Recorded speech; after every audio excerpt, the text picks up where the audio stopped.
যারা হাতির ছবি আঁকতে পারেন না তারা আমার মতো 6 পদ্ধতি চালু করতে পারেন।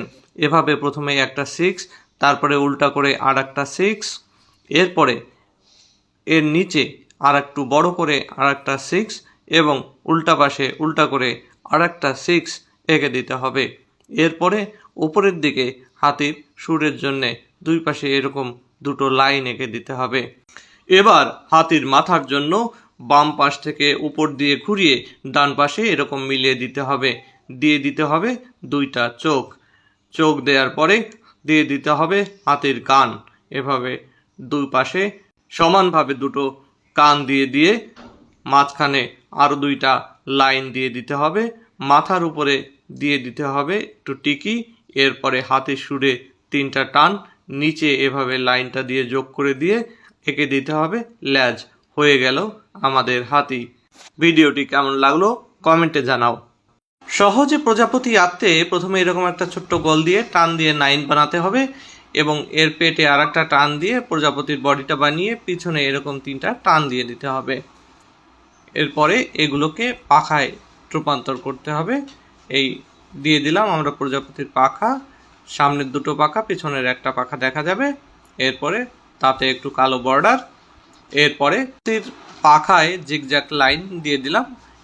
এর নিচের অংশ একটু গাঢ় নীল থাকবে, উপরের অংশে আবার বড় একটা এবং 2টা ছোট করে গোল দিয়ে দিলাম যাতে পাখাটা সুন্দর দেখায়। এবার প্রজাপতির গায়ে ডোরা, চোখ এবং সুর। এরপরে মুখ দিয়ে কয়েকটা পা দিয়ে দিতে হবে। হয়ে গেল আমার প্রজাপতি আঁকা।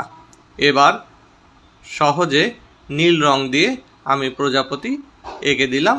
গায়ে দিয়েছি বাদামি রং।